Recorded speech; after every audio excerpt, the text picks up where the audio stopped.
La Fórmula 1 no es solo asfalto, neumáticos y reflejos sobrehumanos de los pilotos. O sea, esa es apenas la fachada. Es el espectáculo deslumbrante que vemos todos los domingos. Totalmente. Pero la verdadera guerra, la que define dinastías, campeonatos y leyendas, esa se libra en la sombra. Se libra en los simuladores, en los túneles de viento y en esos cuartos oscuros donde los ingenieros juegan al gato y el ratón con la FIA. Y este inicio de la temporada 2026 nos acaba de regalar una de las maniobras más retorcidas, audaces y, francamente peligrosas de la historia. Es que es una locura, es un caso de estudio absolutamente fascinante sobre hasta dónde llega la psicología competitiva en este deporte. 100%. Lo que tenemos sobre la mesa para nuestra inmersión profunda de hoy es el ejemplo perfecto de cómo una regla que la FIA diseñó pura y exclusivamente para salvar vidas, para proteger la integridad física de los pilotos, fue manipulada de una forma casi maquiavélica. Sí. La convirtieron en un arma secreta de clasificación. Exacto. Modificaron el software para escalar posiciones. Es brillante y aterrador al mismo tiempo. Y por eso hoy vamos a ir a fondo. Vamos a destripar todos los datos internos que manejamos, la telemetría pura, sin filtros. Nuestra misión en este análisis a fondo es desentrañar este vacío legal técnico, esta trampa genial que equipos como Mercedes y Red Bull estuvieron exprimiendo sin piedad. Y ojo, explicar también por qué la federación tuvo que entrar en pánico, literalmente intervenir de emergencia para prohibir esto antes de que los autos tocaran la pista en Miami. Para que quienes nos escuchan entiendan la magnitud de este escándalo, tenemos que armar el rompecabezas técnico del 2026. Todo nace de este reglamento radical que cambió las entrañas de los monoplazas. Claro, el cambio monumental. El MGUH, esa pieza carísima y complejísima que recuperaba energía del calor de los escapes, desapareció. La FIA la borró del mapa. Ya no existe. Lo cual genera un efecto dominó brutal en el rendimiento, porque al no tener esa recuperación de energía, los autos ahora dependen de una forma casi asfixiante del otro sistema, del MGUK, el que recupera energía en las frenadas. Y los números son de otro planeta. Estamos hablando de que el MGUK ahora tiene que entregar hasta 350 kilowatts de energía eléctrica. ¿Es una bestialidad? Para ponerlo en perspectiva, 350 kilowatts son casi 470 caballos de fuerza. Imagínate. Es prácticamente la mitad de la potencia total de un Fórmula 1 moderno, concentrada en un solo motor eléctrico en el eje trasero. Y ahí, justo ahí, es donde la física se convierte en un peligro de muerte. Claro, porque tener la velocidad no es el problema es qué haces cuando esa velocidad se corta de tajo. Tengo entendido que la regla que Mercedes y Red Bull intentaban romper nace por un tema de seguridad altísima, ¿no? Así es, imagina el escenario. Un auto viene a 340 kilómetros por hora al final de una recta principal. Si esa reserva gigantesca de batería se agota de golpe, te quedas clavado. Te clavas. Esos 470 caballos desaparecen en un milisegundo. El efecto en el auto es como soltar el acelerador de golpe y encima meter un freno de motor violentísimo. La desaceleración es tan repentina que si otro piloto viene chupando succión justo detrás, se va a incrustar en el alerón trasero antes de que pueda parpadear. Es un choque garantizado. Un riesgo inaceptable para la FIA, totalmente. Y por eso inventaron esta famosa normativa de la que tanto se ha hablado en los boxes, la regla de la caída, el slew rate. O sea, la ley te obliga al software del auto a reducir esa energía de manera súper suave cuando te acercas al final de la recta. Tienen que bajar a un ritmo de 50 kilowatts por segundo, ¿verdad? Exactamente. Es como una escalera de descenso programada. La transición tiene que ser imperceptible para no hacerle un brake test al auto de atrás. Claro, pero, y aquí viene el gran pero. Todo reglamento de seguridad tiene que contemplar catástrofes. ¿Qué pasa si el motor de combustión está a punto de reventar en 1000 pedazos? ¿Qué pasa si hay riesgo de incendio y necesitas apagar todo ya? Pues necesitas un botón de pánico, una salida de emergencia. Sí, la centralita de la FIA tiene una única excepción, el modo de emergencia. Si el auto detecta una avería crítica real, te permite ignorar esa caída suave y apagar la energía de un solo golpe para proteger la unidad de potencia. Es como si una ley de tránsito súper estricta te obligara a ir frenando muy despacito 100 metros antes del semáforo para no asustar al que viene pegado a ti. Exacto. Pero si de repente te das cuenta de que el auto está en llamas, pues la ley te deja tirar el freno de mano y clavar el auto donde sea. Y lo que los datos internos muestran es que estos equipos decidieron fingir que el auto estaba en llamas en todas las vueltas rápidas. Es la analogía perfecta. Es que la audacia de los ingenieros no tiene límites. Programaron el software de Mercedes y Red Bull para mentirle descaradamente a la centralita estándar de la FIA. ¡Qué locura! Generaban un falso error. O sea, inyectaban un dato ficticio de telemetría, como un pico de temperatura irreal en un sensor X, justo antes de cruzar la meta. El cerebro electrónico del auto leía ese dato, entraba en pánico y decía, «Oh no, emergencia, corte abrupto permitido». Pero espera. Hay algo aquí que, analizando la lógica, no me cuadra para nada. Si tú haces trampa y activas esto, la FIA te castiga.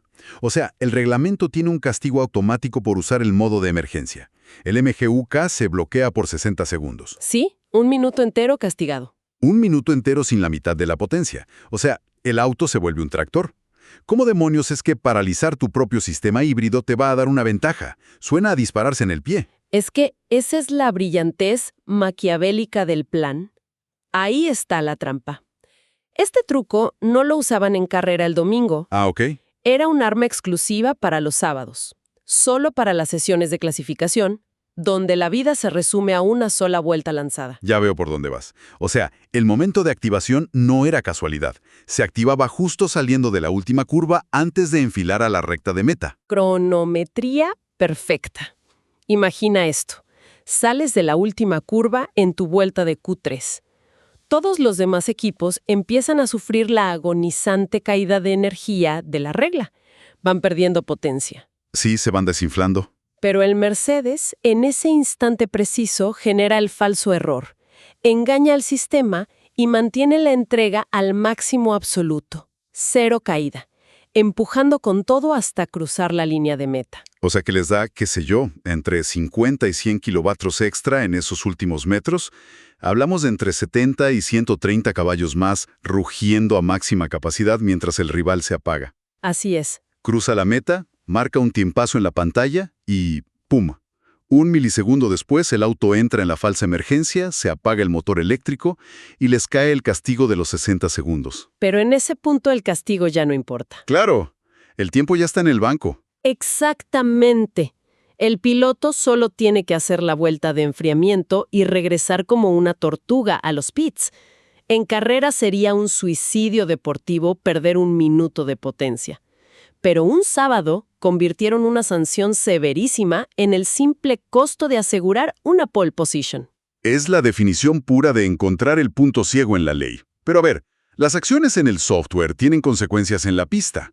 Apagar la mitad de la potencia de esos monstruos mecánicos de repente no pasa desapercibido. Y según toda la telemetría y los análisis que hemos cruzado en este espacio, fue el comportamiento súper errático de esos autos en la vuelta de enfriamiento lo que destapó la conspiración. Es que no podían esconderlo. Los motores de combustión de 2026, los V6 Turbo, sufren muchísimo sin el apoyo del MGUK. Ya no son independientes, operan en simbiosis total. Como un solo organismo. Exacto. El eléctrico estabiliza el de combustión. Cuando se bloquea por 60 segundos, el V6 empieza a toser, pierde sincronía y la potencia es inmanejable. Por eso vimos esas escenas tan bizarras en los entrenamientos libres. O sea, Alex Albon tuvo que detener el Williams a un lado de la pista porque el motor no aguantaba ni el ralentí. Se ahogaba. Y no solo él. Tuvimos las cámaras a bordo de Verstappen y del chico Antonelli en Japón. Y era brutal verlos. O sea, el auto daba unos tirones violentísimos, iban con trayectorias súper erráticas, intentando desesperadamente arrastrar el chasis hasta el pit lane. Y claro, en el microclima paranoico de la Fórmula 1, ves que un auto marca el mejor sector de la historia y luego se comporta como un caballo salvaje herido, y pues los rivales van a revisar la telemetría. Y aquí, señoras y señores, entra a la cancha Ferrari. Maranello en su máxima expresión. Tienen un ejército de ingenieros mirando los datos de los rivales. Vieron el rendimiento anormal en los últimos metros, vieron el motor tosiendo en la vuelta de regreso y conectaron los puntos. La matemática no mentía. Para nada. Pero lo fascinante es cómo lo manejaron. Es una masterclass de política. No salieron a gritar trampa a los micrófonos. No. Usaron el arma burocrática definitiva. La aclaración técnica. Exacto. Según la información interna, Ferrari va muy diplomáticamente a la FIA y les dice, disculpen, hemos notado esta interpretación tan creativa del modo de emergencia. ¿Nos podrían confirmar por escrito si es legal? Porque si lo es, lo instalamos en nuestros autos mañana por la mañana. Jaque mate. Al plantearlo así, la FIA no puede ignorarlo y obligan a los reguladores a mirar la situación desde su punto más débil, la seguridad. 100%. O sea, la FIA puede tardar 3 años en prohibir un alerón flexible que te da velocidad. Toleran esa desigualdad, pero jamás van a tolerar algo que ponga en riesgo de muerte a los pilotos. Es que piénsalo. Imagina un piloto exprimiendo esta trampa. Cruza la meta a más de 300 por hora y ¡bum! Se activa el apagón. Pierdes 470 caballos de golpe.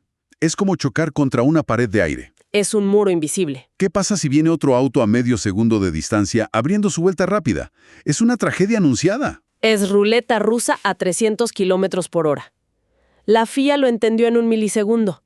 El modo de emergencia es para salvar vidas, no para usarlo como un botón mágico de clasificación. Ahora, poniéndonos fríos, dejando a un lado todo el drama de espionaje, de software y de política, vamos a los números que tanto nos gustan en esta inmersión a fondo. Toda esta locura absoluta, ¿cuánto tiempo les estaba dando en el cronómetro? Estaban ganando medio segundo por vuelta con esto. Y aquí es donde la telemetría pura desmitifica el pánico que se generó en el paddock. El éxito real de la trampa dependía muchísimo de qué circuito estuviéramos pisando. Dependía de la pista. Sí, fíjate en Suzuka, Japón o en Shanghái. En esos circuitos, la distancia entre la última curva y la línea de meta es cortísima. Es solo un pisotón al acelerador, sales, enderezas el volante y ya estás viendo la bandera a cuadros. Exacto. Y en esos tramos cortos, los datos muestran que la ventaja era un fantasma. Inexistente. De hecho, pasa algo muy contraintuitivo. El Ferrari de Leclerc, sin usar el truco, fue sistemáticamente más rápido en ese microsector que el Mercedes de Russell, que iba con todo el poder eléctrico al 100. A ver, explícame eso desde la técnica, porque no tiene sentido lógico. El auto que pierde potencia progresivamente acelera más rápido que el que mantiene toda la fuerza bruta. ¿Cómo? La respuesta se llama agarre mecánico, tracción. Cuando el Mercedes soltaba ese torrente de fuerza brutal a la salida de una curva lenta, el torque era tan salvaje que superaba el límite del neumático. Ah, patinaban. Hacían microdeslizamientos. La llanta patinaba contra el asfalto. Pero el Ferrari, al reducir la entrega eléctrica por la regla del slow rate, tenía una aceleración mucho más suave y lineal desde el motor de combustión. Las llantas traseras mordían mejor el asfalto. Y en distancias cortas, la tracción mata a la potencia bruta. ¡Wow! Es un detalle técnico espectacular.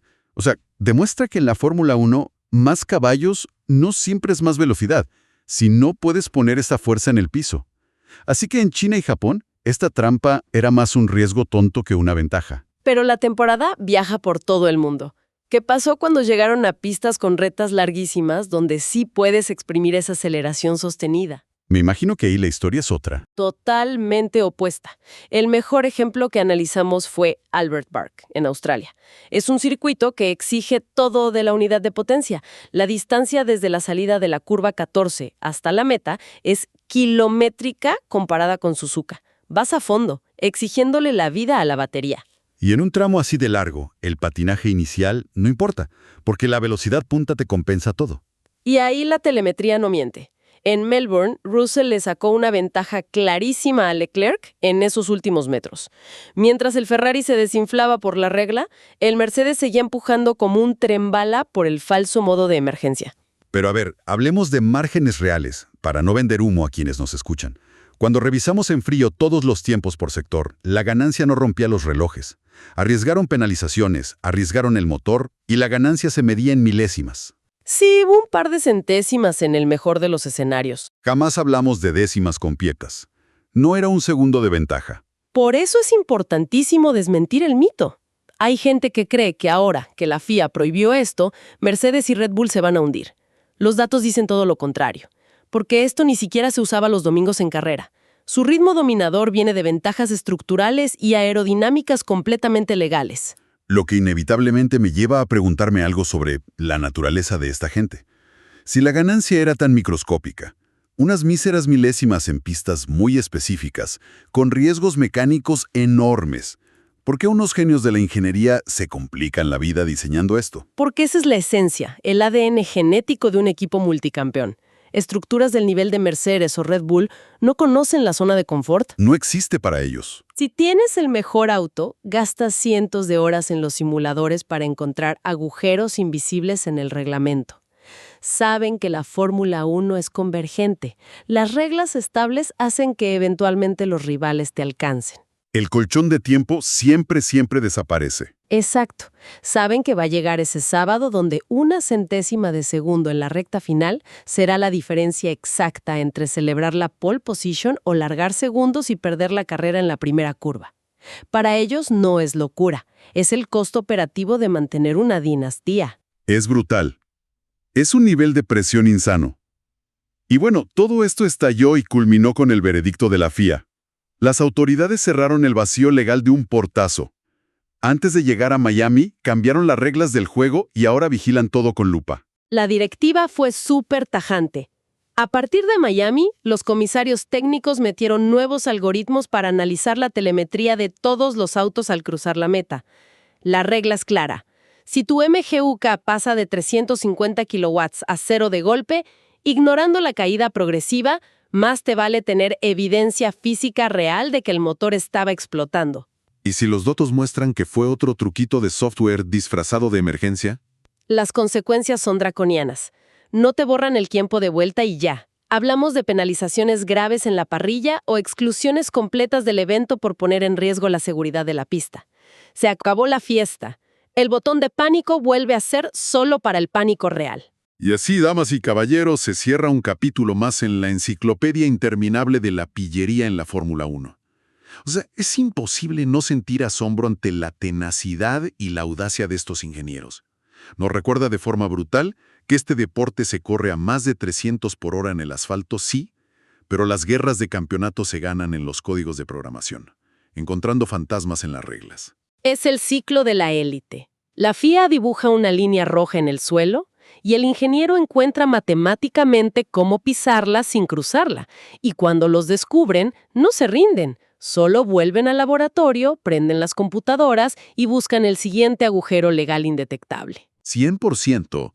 Y esto, la verdad, nos deja con una reflexión final súper provocadora para la audiencia. Algo para pensar esta noche. A ver, si analizamos fríamente lo que esta telemetría nos reveló hoy. Si estos equipos de élite mundial están dispuestos a arruinar intencionalmente la conducción de su auto, jugar con reglas de seguridad críticas y arriesgar el físico de todos, única y exclusivamente por un par de milésimas de segundo un sábado en la clasificación, ¿qué otras modificaciones invisibles, qué otras alteraciones indetectables de software estarán activando en las entrañas de sus motores justo en este preciso instante durante las carreras del domingo, que es cuando realmente se juegan la vida y el campeonato mundial?